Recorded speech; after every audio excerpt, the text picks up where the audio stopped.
Good evening, ladies and gentlemen, and welcome to Les Brown's Motivational Monday Night Call. It is Monday, June 15th, 2015, and we're excited that you have found time in your schedule to join us for this exciting and inspiring motivational call. This is your place for motivation and inspiration with the world's leading motivational speaker, author, trainer, and coach, Mr. Les Brown.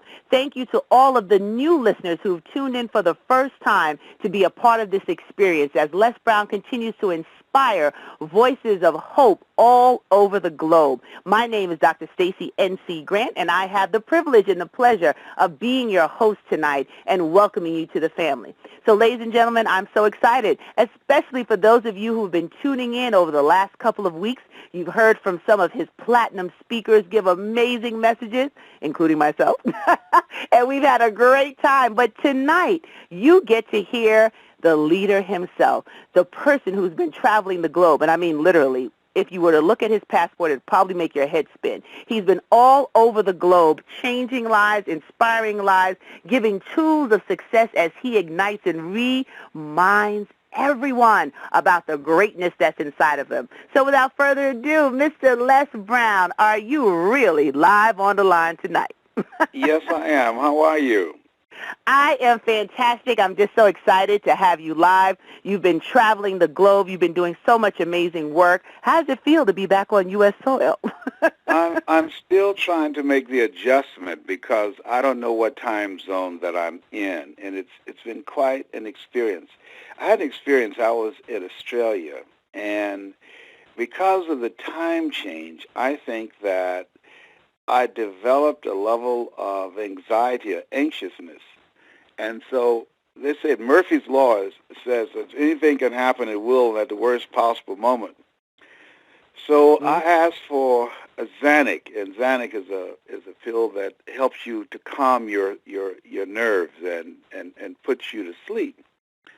And so I was supposed to speak that afternoon, so I figured I could sleep for about 4 or 5 hours before they would call me to speak. And then a speaker that was scheduled to speak, a famous speaker, I don't want to call his name, they said he called and said he could not make it. And they asked me, would I do it? So I said, yes. Okay, I lied to you.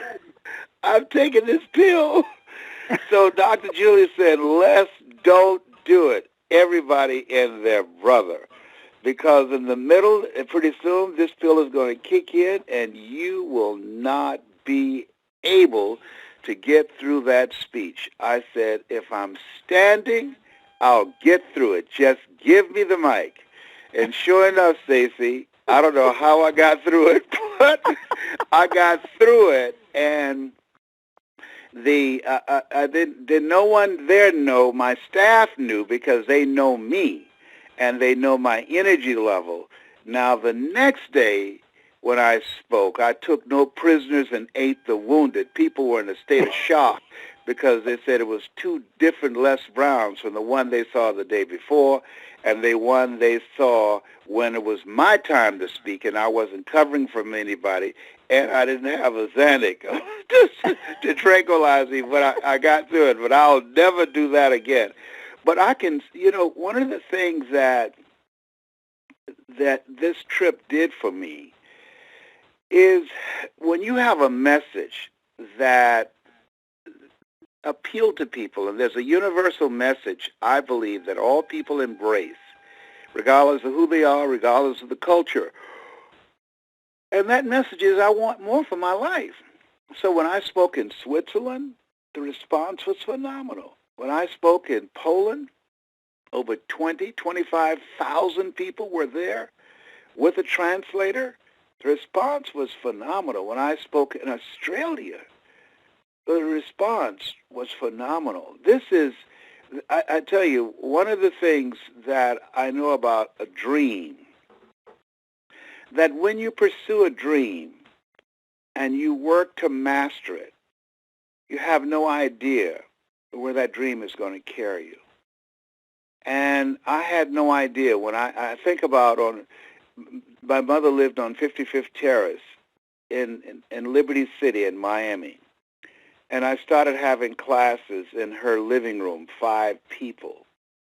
I had no idea that it would lead to me speaking to over 25,000 people in Poland, or 80,000 people here in the United States. Those of you that are listening, if you put in Les Brown, motivational speaker, Georgia Dome, then you'll see me speaking before 80,000 people. I had no idea. And I say this not to impress you, but to impress upon you that if there's a message in your heart, if there's a yearning for you to change people's lives, to be a difference in people's lives, act on that. I didn't do what I'm doing now for 14 years. I'm not proud of that, because there are people who died who never got a chance to hear my voice, and they were a part of what I call my spiritual tribe. Tonight, I want to pay tribute to 2 individuals. Dr. Charles Phillips, who made his transition, and T. Wayne. Let me talk about T. Wayne. And I'm going to give a message from both of their lives. And I understand the 2 of you and Anita, spoke about these 2 individuals who were members of the Platinum Group. T. Wayne had a desire to train kids. He dressed like a carpenter in overalls. He had a truck that was built for that. He wanted to help kids to develop a skill in carpentry, but most importantly, learn how to communicate and to collaborate with other young people, to keep their minds focused on being productive. I think that T. Wayne knew that he's going to check out and that his time was up, because he had an angst about him. He was always pushing hard. He reminded me of another speaker that I had who left here, what I thought, early. And because he and I had a few words just 2 weeks ago.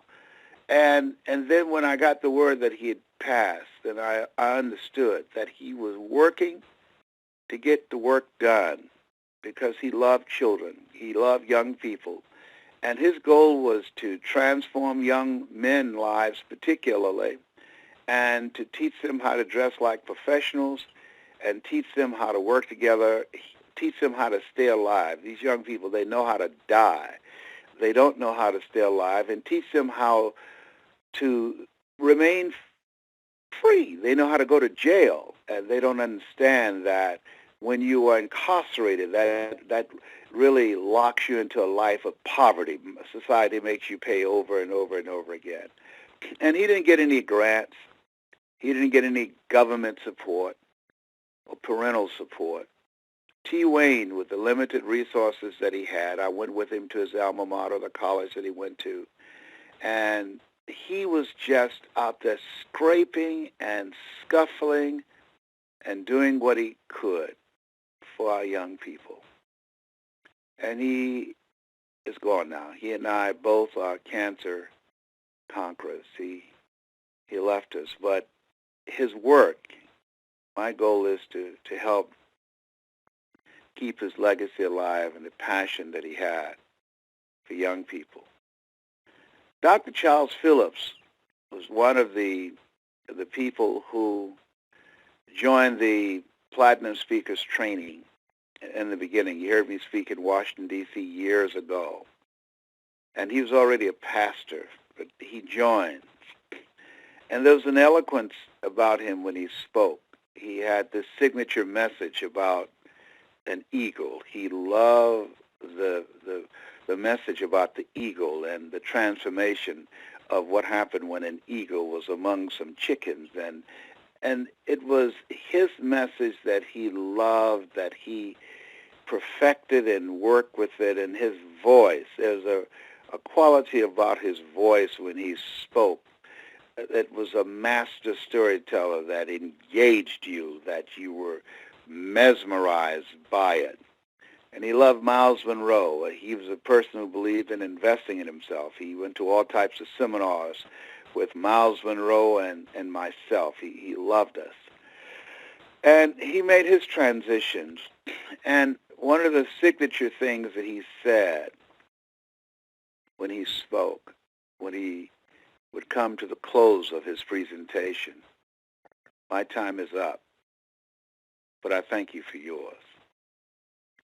And so these young men, one who had a passion for young people and who made his mark with many young people in Columbus, Ohio, and the other who had a passion for speaking in and out of ministry, these two men who decided to use their voice to give people a vision of themselves in the future have served their time. As I look at and been reflecting on the meaning of life, someone said, don't ask what is the meaning of life.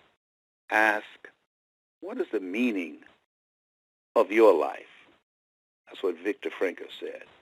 What is the meaning of your life? And to me, I was with my youngest son, Patrick, who came on the road with me recently. And I said, Patrick, out of nowhere, I said, do you know what I just came up with? He said, what, Dad? 3 things about life. I says, number one, I say, we have a reason, we have a season, and we are to enjoy ourselves. He said, what are you talking about? I said, we have a reason for being born. We're here to create. God made us, but we create our lives. Everything that exists is a result of man's creation. Computers did not exist in the beginning. Air conditioning, hotels, airplanes, everything that's here that we see, man created. God made us, but we create our lives. We're here to create. We have a reason for being here, to do something major, to do something big. Herein my Father glorify, that ye bear much fruit, not little fruit, much fruit, not just fruit, but much fruit. We're here to do something big with our lives, son.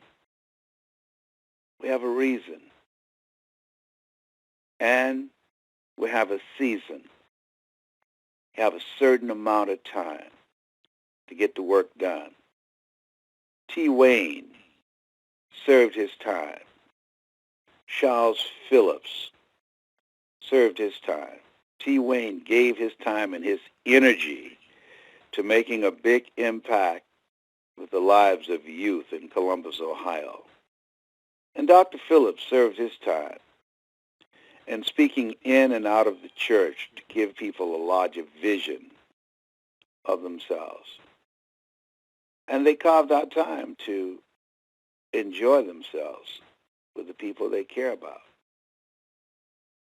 And so when I look at my life now, and I believe even at 70, my best years are in front of me. Your best years are in front of you. See life in 3 categories.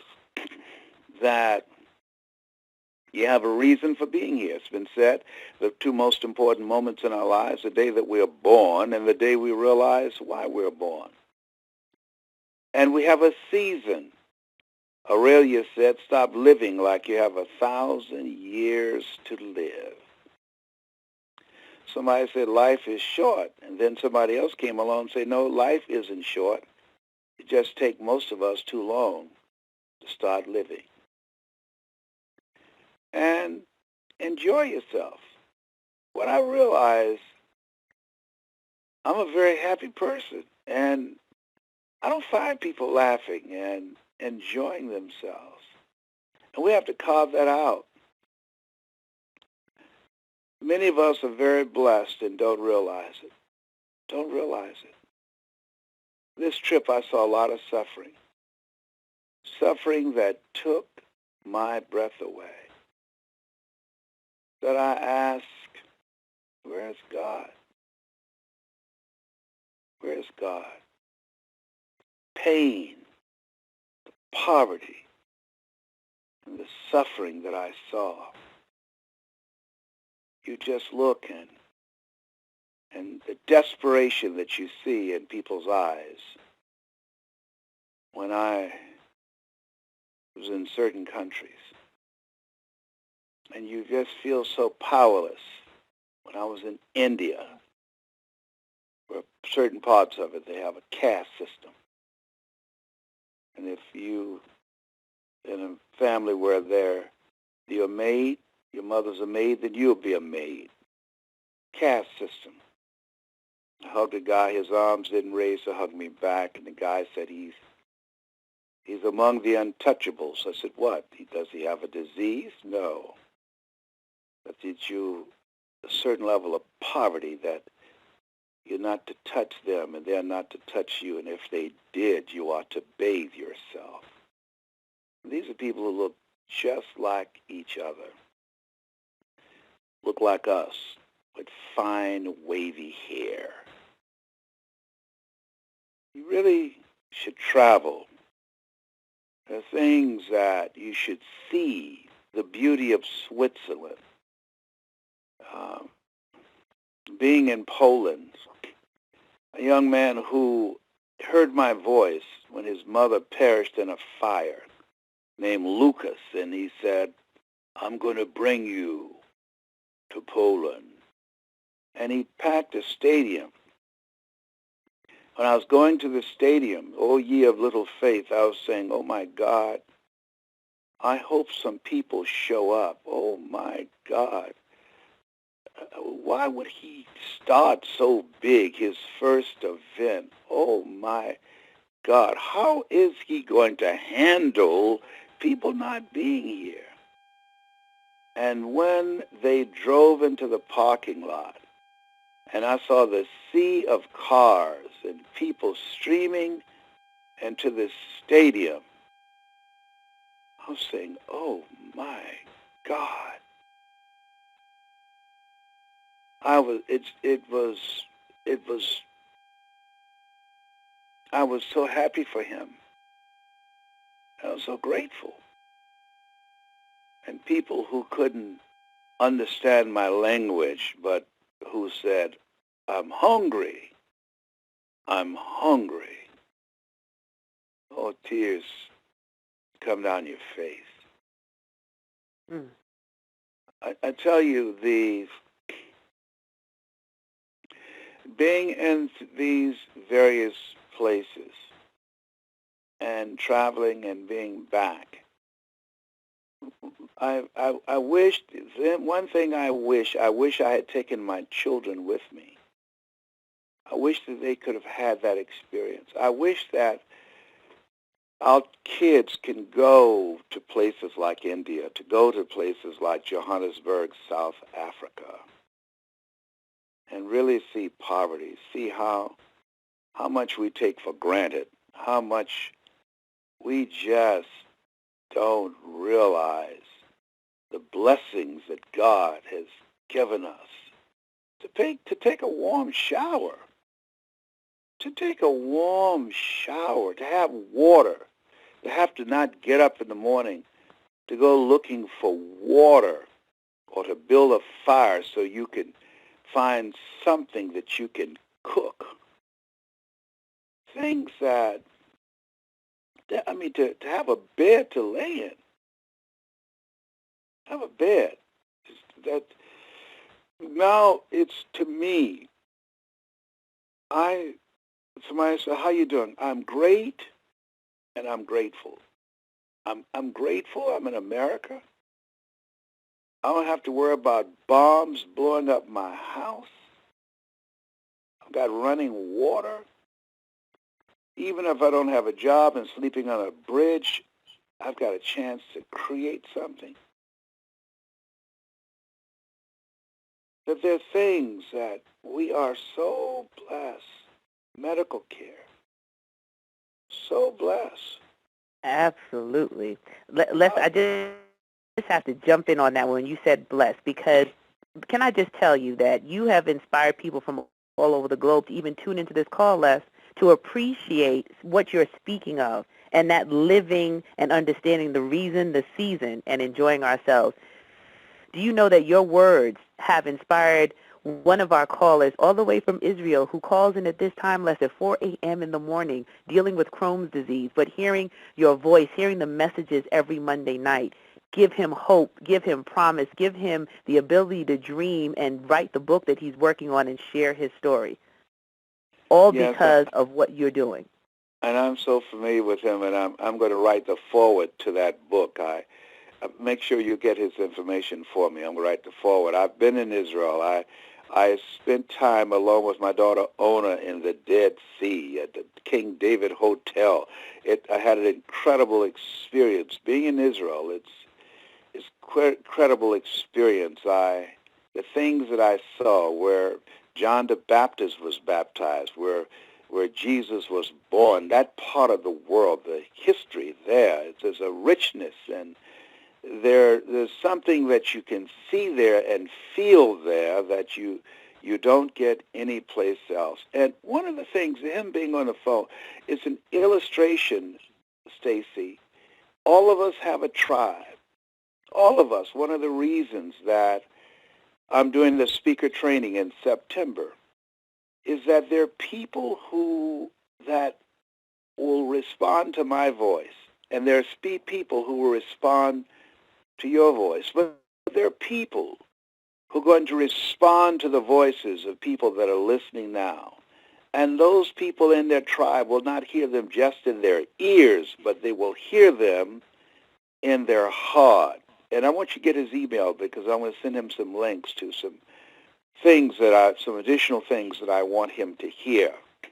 But in final tribute to T. Wayne and Dr. Phillips, T. Wayne, who always serious, had this angst about him, this energy about him. He was determined to make a difference in the lives of kids. We thank him for his life and for his contribution. Always dressed in overalls like a carpenter, no matter what the occasion. But he wanted his dressing style to make an impact. So people will ask, why are you dressed like that? Dr. Phillips, who was a sponge, who always was learning all that he could from me, from Miles, and anybody else. Extremely knowledgeable man. Very kind person, both of them. Kind spirits. We thank him for his life, for his love, for his commitment, for how he lived his life, for his ministry. We're very thankful for these two men. Their time is up, but I'm sure they thank us for our time that we were able to spend with them. Now, I'd like for you to ask me some questions, Stacy. Absolutely. One of the things that you said, Les, which really, I want to go back to the beginning of tonight's call when you talked about the fact that you took that Xanax and everybody told you not to hit the stage because you didn't know what it would do to you. But there's a power in doing what you've been called to do. And there have been callers who've been on, listening, hearing, and they're still unsure, Les, about how to stay in that authentic space, how to still live their dreams when things are going wrong or the bank account is not adding up and the relationships might not be right. But you stood in your authentic space. You knew that you would still be able to speak once that microphone was in your hand. What would you say to the callers tonight who are still on the fence of believing that they have what it takes? It might not be a Xanax pill, but it might be something else in their life that everyone is telling them that they won't be able to perform because it's in their way. And that it will put them to sleep.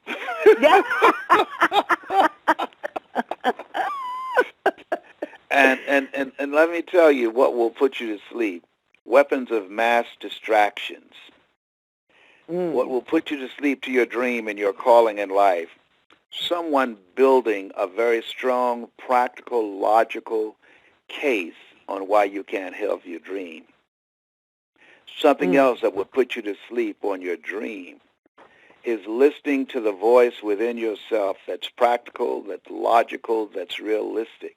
Les Brown, You don't have a college education. Les Brown, you don't have four-color brochures. Les Brown, you don't have the contacts. You have never worked for a major corporation. You don't know how to do the work that you're coming in to motivate people to do. You're charging $1,000 an hour, and you're not making $1,000 a week, and you never have. And so those words, the external and the internal, there's an African proverb that says, if there's no enemy within, the enemy outside can do us no harm. The fault, dear Brutus, is not in our stars, but in ourselves, that we are underlings. That those inner words kept me on the sideline, kept me on the bench for 14 years. For 14 years. The same man who stepped into a stadium and 20,000 people stood up and gave me a standing ovation. The same man who spoke for AT&T, Procter & Gamble, McDonald's Corporation, General Electric, the same man that's doing a training for DirecTV in a couple of weeks, and Brian Buffini Corporation, same person, and earned more in 1 hour than it takes for the average American in the Western world to earn working for 7 years. And I'm saying to you that there are several P's that's important. Number one is persistence. I kept coming back again and again and again. Never stop. Just keep coming back. Look for ways to win. There's a Jewish saying, look for beauty in the cracks. You're going to have setbacks. You're going to have failures. You're going to have people who say, you can count on me, I will be there. You have people who should be there to encourage you, and they won't. Things are going to happen that you can't anticipate. I thought my friend Boo would be here, that we would grow to be old men together. He's gone. Boo died waiting on a liver transplant. One of the most beautiful people in the world. If I brought Boo to your house, he would find something to fix the garage door, your car. He was just that kind of person. He's gone. My mama, gone. Breast cancer, gone. Things are going to happen all around you. Think it not strange that you face the fiery furnaces of this world. But the key is persistence. Keep moving. It's part of the process. It's part of life. Cry if you must. Pray if you must. But keep moving. Don't stop. Keep moving. Crawl. Push forward. I slept in my car. I slept on friends' couches. I never stopped. Next thing is perseverance. Things are going to happen in life that's going to hurt you. It's going to hurt you. Life is full of pain. It's full of pain. And so when we're told, think it not strange that you will face the fiery furnaces of this world. Think it not strange that you will have defeats, that you will have disappointments, that you might go through a divorce, somebody that you said, I do with, and you thought would be with you for the rest of your life, or your children that you've sacrificed and given your best to, and then they disrespect you and have no value for what you've done for them. It's painful. It's painful. It hurts, and there's no words that can address that. Relatives, friends, who just for some reason turn against you. Jealousy, envy, or just things just blow up in your face. I remember I went to an engagement, and I got there, and they told me to go to the back of the theater early on. And I said, hi, my name is Les Brown. And the guy said, you're not the band leader? I said, no, I'm not. And he closed the door. Mm. And I knocked on the door, and he didn't answer. And I went round the front, and they had up front Les Brown.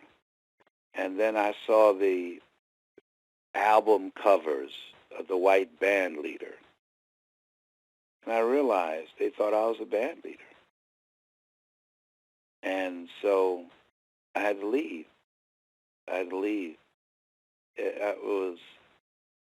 It's crushing.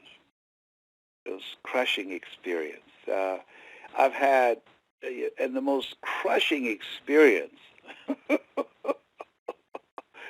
most painful experience as a speaker was from the African American National Speakers Association. They humiliated me so badly, I cried like a baby because they embarrassed one of my speakers because they were with me. And I cried like a baby. It was the first experience that I cried. First experience of being humiliated and embarrassed.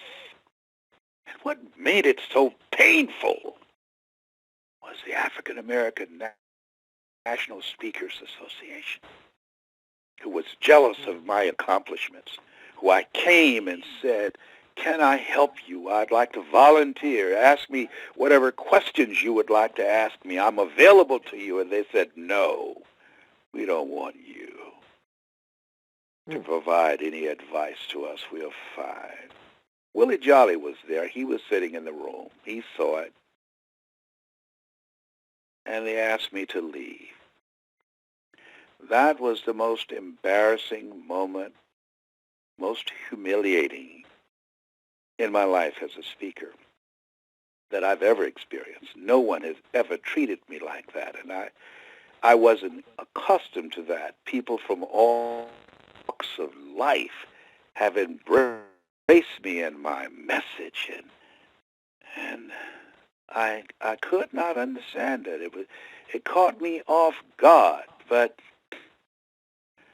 that what I realized, when you have dreams, things are going to happen. Things are going to happen to you. And who you become as you push forward, as you're willing to persist and persevere, it develops a spiritual part of you. It introduces you a part of yourself that you would not know otherwise. I don't even know my parents' name. I'm adopted.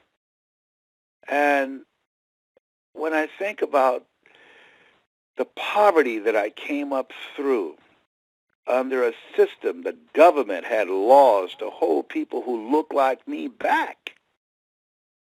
And I was still able to come through and to share with people the methods and the techniques that I've learned. I remember a song by Aretha Franklin, How I Got Over. How I got over. Sometimes I look back and I wonder how I got over. Everybody, I want you to write this down. And Stacy, this is a speaker's dream. It's called Periscope. Periscope.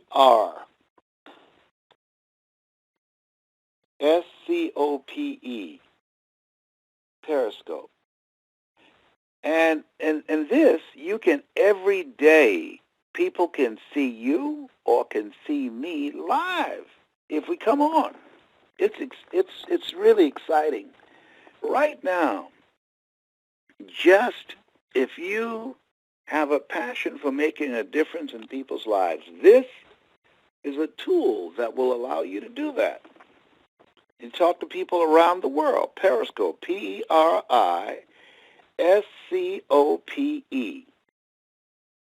P as in Peter, Eriscope.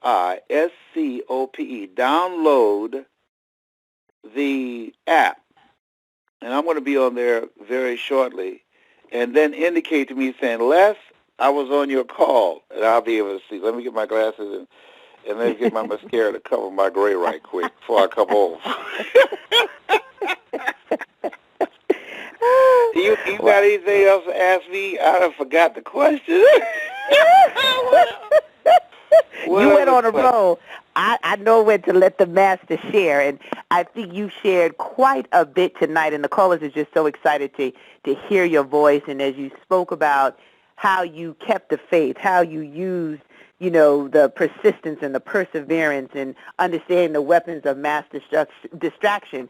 What I would love for you to share before we close out, and if you have enough time to maybe listen to one or two callers who for the first time are hearing your voice tonight because they've been listening to myself and Anita and the Platinums, but they wanted to just tell you how much they love you themselves directly. We'll do that for 2 minutes. Well, let me just say to you and Anita, thank you so much, because to me, real leadership is preparing for people to replace you, and your skills, your knowledge, your growth has been phenomenal. One of the things that I am determined to do, every country that I spoke in, every stage that I went on, it was all headlined by men. There were no women.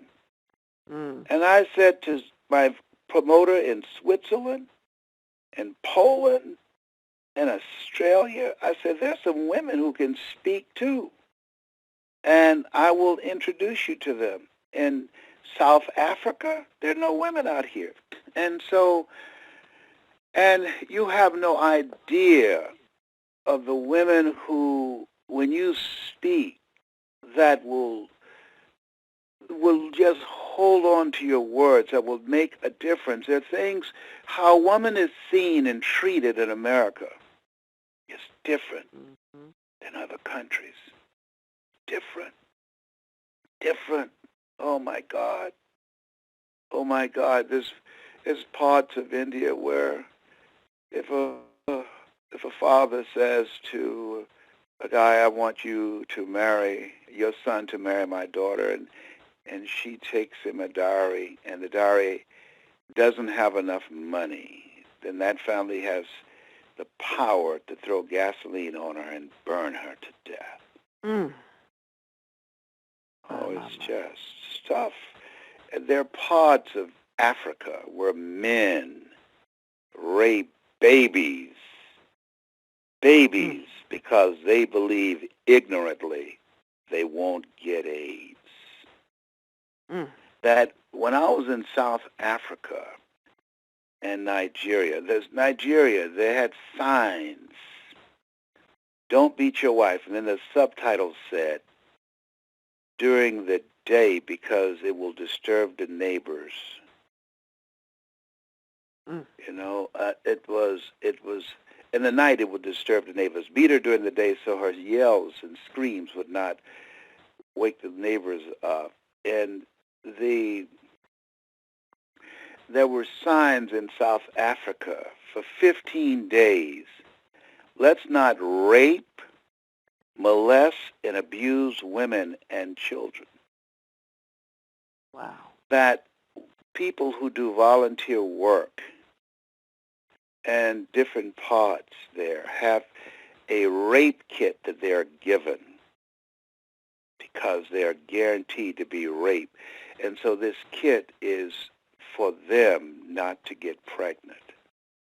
I'm talking about stuff that barbaric, senseless, inhumane stuff that boggles the imagination. Wow. Boggles the imagination. You just say, whoa. Oh, my God. My God, who would harm children like this? Who would harm women like this? And I believe that we're here to reduce this pain and this misery and this poverty. We're here to reduce this brutality and this abuse. We're here to reduce the rape and the disrespect and dehumanizing of women. We're here to create a sense of humanity. We're here to eliminate this insanity. We're here for that God has chosen us. We're chosen out of 400 million sperm. We're chosen to do a work. Absolutely. So every day when I get up, my prayer is, use me, God. Use me for your good. Use my voice. Use my voice to awaken people, to expand minds. A young man who used to be involved, I'll be talking with him this evening, in sex trade. He was part of a group of other men who would rape and kidnap young girls and sell them. And somebody gave him one of my cassette tapes, and he heard my voice. And he said there was something in him that said, I can't do this anymore. I can't do this anymore. And he stopped. He stopped. And we're in communication. I'm helping him to get his life together. He stopped. He stopped. He said, I just can't do this anymore. Something that I said that spoke to the humane part of him. I believe, Stacy, we all have the capacity to do that. I really do. Yes. Yes, absolutely. And once again, Les, on behalf of myself and all of the Platinums who have the privilege of working with you, we say thank you for not waiting one more year, one more moment to stand in your purpose, to use your voice, to show us by example what it means to save lives. Because as you said, we don't know who's listening, whose life could be changed just by the words that we speak. I had a similar moment, Les, that I got a phone call from a gentleman who was at a program I did years ago, and he came across one of the products that I sold at the event, and he said he put it in, and it was a moment that felt like his life was being saved because he was so low and in a depression, and it broke him out, and he reached out to say, please send more, and how can I enroll? I was in shock, Les.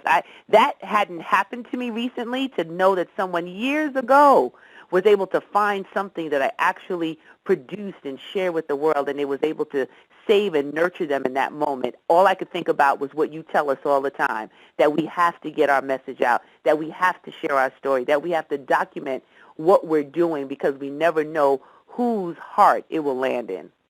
Absolutely. And I just want to thank the people that's on the call tonight. I know there are people who've been holding who want to ask me a question. I'll take two of those, then we have to get ready for the platinum call. But for all of you that are listening, how many people do you have? Can you see how many people are listening? I will pull that up right now, but Les, I want to let them know about the training that we have coming up September 18th and 19th in Orlando, Florida.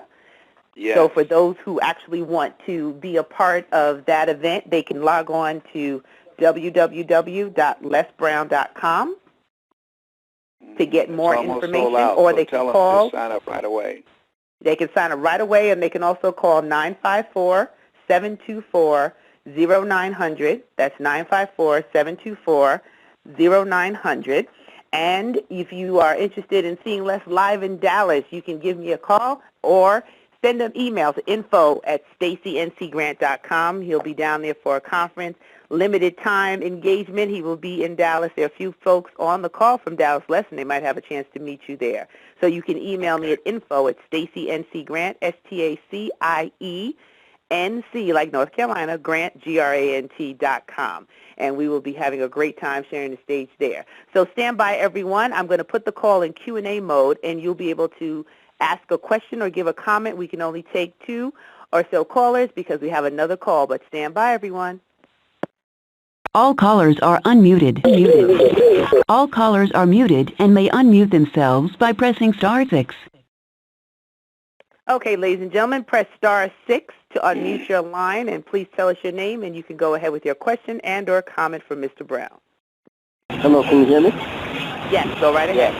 Hi, hello, Mr. Brown. My name is Melvin Daly. I'm out of Atlanta, Georgia. I am honored to be on the call with you. I saw you on your Periscope, and I look forward to getting more of your information. Thank you very kindly. What city are you in? Atlanta, Georgia. Oh, okay, very good. My daughter lives there. Mona, fantastic. She has the radio show on Sunday nights there. Okay, well, we look forward Okay, and you can mute your with you. line. I've got to figure out what time zone I'm If you can mute your line back because we can hear the background now. It sounds like you're outside. in. You know what? Listen, Steve, All callers are muted. because of that and because of the time Yes. zone that I'm in, I don't know where I am right now. We're gonna promote real big for next week. I'm getting ready to leave tomorrow to go to celebrate the life of Dr. Phillips in Washington, D.C. I'll be there for his celebration Wednesday morning. And I took a hit emotionally. These are two very good friends of mine that we have lost their participation and their visibility in doing the work that we do. And so I want to thank everybody for listening. Thank you once again for the work that you've been doing, and Nita Boo, and all the other platinum speakers that you brought on. I'm just grateful that God is using us in a special way. Words are very powerful. In the beginning was the Word. Nothing happens until it's spoken. So thank you, love you, and appreciate you. And I'll see you on the Platinum Call, okay? Absolutely. Love you more. And Yeah. thank you. And ladies and gentlemen, you can check out Les Brown at lesbrown.com. You can also visit him on his Facebook page. That's brown.les, brown.les. You can tune in there and don't to get forget about information. the Periscope. Yes, and I downloaded it already. Download Periscope in the App Store or Google App Store. It's both on the Android system and as well as the Apple system. So that's Periscope, Periscope. And you can also find Mr. Brown on YouTube and tune in to the videos that he has posted there. So this has been an amazing evening. Welcome again to all of you first-time callers. We look forward to having you back again. And for all of our faithful listeners, thank you for being a part of this community. You go out now and inspire and help change this world by changing one life at a time. This is Dr. Stacey N.C. Grant wishing you an awesome and an incredible life. Bye for now. Love you, Les.